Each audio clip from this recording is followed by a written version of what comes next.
Deputy commissioner کی دعوت ایک شارٹ ڈرامہ ہے جس میں ڈپٹی کمشنر نے اپنے ضلع کے سیاسی و سماجی رہنماؤں کے علاوہ دیگر افسران اور منتظمین کو کھانے پر دعوت دی ہوتی ہے۔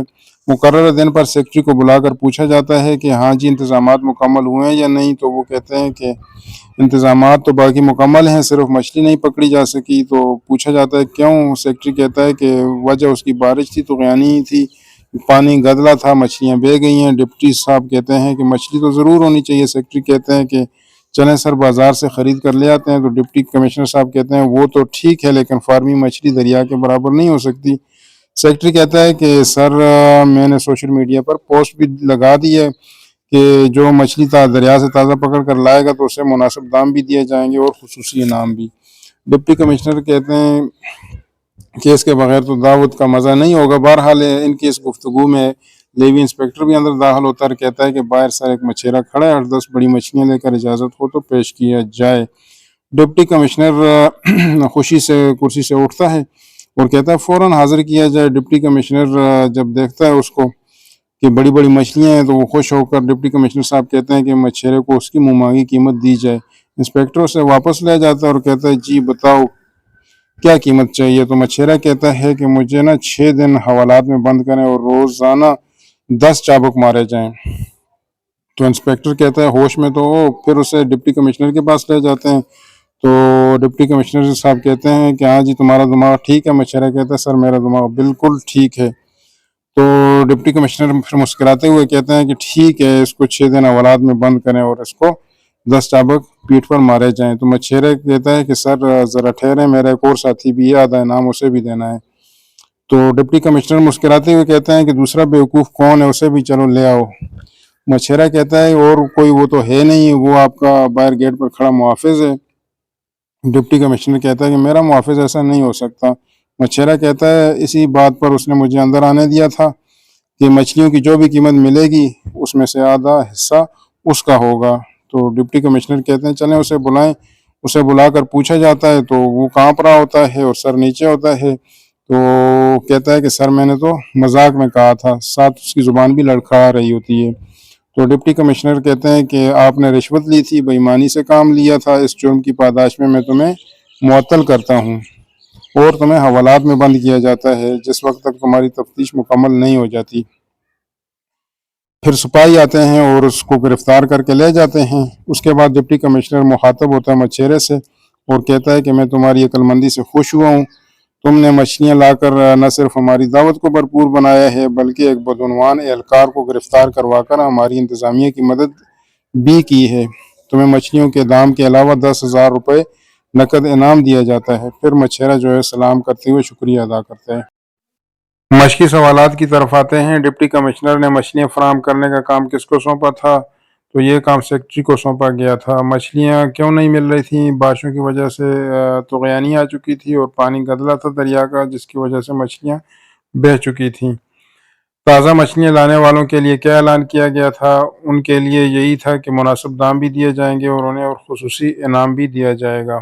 مچھیرے نے مچھلیوں کی قیمت کیا مانگی تھی؟ تو اس نے کہا تھا کہ مجھے 6 دن حوالات میں بند کیا جائے اور روزانہ 10 چابک مارے جائیں۔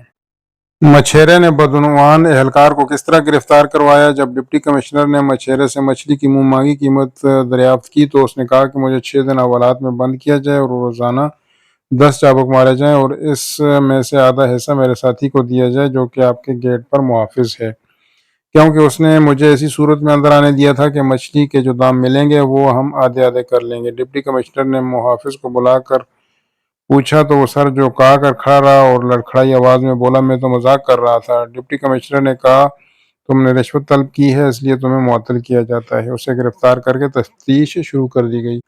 بدعنوان محافظ گرفتار ہوا تو آپ کے خیال میں کیا سزا ملنی چاہیے؟ تو اس کے لیے معطلی کی سزا بالکل ٹھیک ہے۔ یہ جملے کس نے کہے تھے؟ میں نے سوشل میڈیا پر پوسٹ لگا کر اعلان نشر کیا ہے۔ سیکرٹری نے جانتے ہو تم نے کتنا بڑا کام کیا؟ انسپیکٹر نے کہا تھا تمہارا دماغ تو ٹھیک ہے۔ یہ ڈپٹی کمشنر نے کہا تھا مجھے بہت خوشی ہے۔ مچھیرے نے کہا تھا میں تو مذاق کر رہا تھا، یہ محافظ کی بات ہے۔ چوتھا سوال ہے بدعنوانی کے نقصانات کیا ہیں اور حکومتی اقدامات اس حوالے سے کیا ہونے چاہیے؟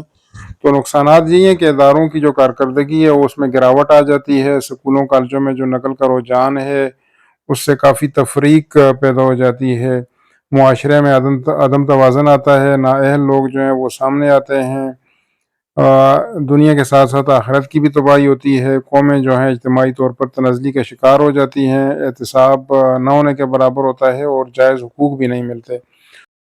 حکومتی اقدامات یہی ہونے چاہیے کہ بدعنوانی کی ہر پلیٹ فارم پر حوصلہ شکنی کی جائے، بہتر طرز حکمرانی سے مؤثر نظام بنایا جائے، باشعور نوجوان جو ہیں پڑھے لکھے ان کو سامنے لے کر آئیں، میڈیا جیسے پلیٹ فارم کو استعمال کر کے قابل لوگوں کو پروگرامز کروائے جائیں، سیمینارز کروائے جائیں، بدعنوانی کے خلاف، رشوت کے لین دین میں ملوث جو افراد ہیں ان کو کڑی سزائیں دی جائیں، بچپن سے ہی بچوں کو جو بدعنوانی ہے اس کی حوصلہ شکنی کروائیں، والدین بھی اور اساتذہ بھی، حکومتی سطح پر بڑے پیمانے پر انقلابی اصلاحات لے کر آنے کی ضرورت ہے۔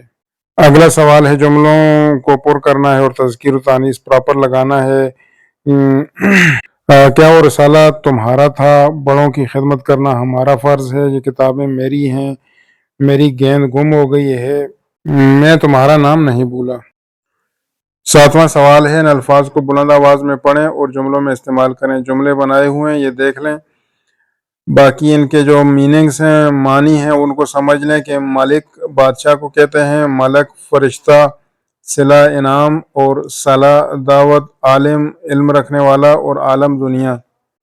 8واں سوال بھی بہت ہی آسان ہے، یہ عبارت ہے، اس کو پڑھ کر اینڈ پہ 3 سوال دیے ہوئے ہیں، اسی میں سے جوابات لکھنے ہیں، اسے کمپریہنشن کہتے ہیں جی۔ یہ جوابات بھی میں نے دیے ہوئے ہیں، ان کو آپ نوٹ کر لیں۔ پھر آگے جائزہ میں قواعد کے بارے میں ہے کہ دیے ہوئے لاحقوں کی مدد سے 3 الفاظ بنانے ہیں۔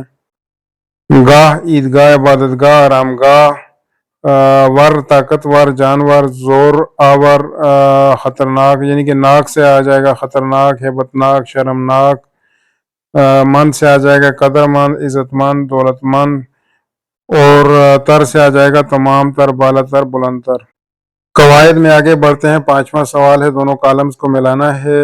ماضی تمنائی کو اگر دیکھا جائے تو تمنا کا اظہار کس میں ہے؟ کاش وہ وقت کی قدر کرتا، تو اس کو اس کے ساتھ ملانے۔ ماضی شکیہ یعنی کہ شک کی بنیاد پہ اگر آپ کہتے ہیں تو یہ بات شیکسپیئر نے کی ہوگی۔ ماضی قریب یعنی قریب میں کوئی کام کیا ہو، فوزیہ نے امتحان دیا ہے۔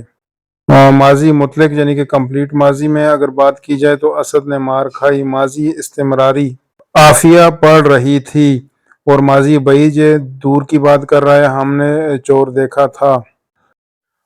آگے متلازم الفاظ کے بارے میں، تو متلازم الفاظ کون سے ہوتے ہیں؟ ایسے الفاظ جن کو زبان پر لاتے ہی ان سے متعلقہ اور بہت سے الفاظ ذہن میں آ جائیں، انہیں کیا کہتے ہیں؟ متلازم یا گروہی الفاظ۔ جیسے کہ دیکھ لیں، کائنات سے آپ کے ذہن میں کیا آتا ہے؟ زمین آتا ہے، آسمان آتا ہے، اسکول کا سوچتے ہیں تو ذہن میں کیا آتا ہے الفاظ؟ تو وہ آتے ہیں استاد، تربیت، پاکستان کے حوالے سے جو آتے ہیں، مسلمان یا 14 اگست، علم کے حوالے سے عمل یا سیدھی راہ۔ آگے اسی میں قواعد میں ہے، محاوروں کو جملوں میں استعمال کریں تو اپنا الو سیدھا کرنا یعنی کہ اپنا کام سیدھا کروانا، تو فلاں نے اپنا الو سیدھا کیا اور چلتا بنا۔ بات کا بتنگڑ بنانا یعنی کہ بات کو بڑھا دینا۔ لڑائی میں بعض اوقات ہوتا ہے کوئی بندہ بات کو بڑھا دیتا ہے اور شکایت کر لیتا ہے، کسی کی 3-5 نہ کرنا یعنی کہ زیادہ بول چال، جس طرح دوستوں نے کے ساتھ 3-5 نہ کرو، الٹی سیدھی باتیں، یعنی کہ ناک میں دم کرنا، تنگ کر دینا، یعنی کہ فلاں نے میری ناک میں دم کیا ہوا ہے یا اس کی ناک میں دم کیا ہوا ہے۔ خاک میں ملانا یعنی کہ عزت کو فلاں نے فلاں کی عزت کو خاک میں ملا دیا، یعنی کہ لڑکے نے چوری کی تو گھر والوں کی عزت خاک میں مل گئی، تو یعنی کہ خاک میں ملانا مٹانا کے مترادف آ جاتا ہے۔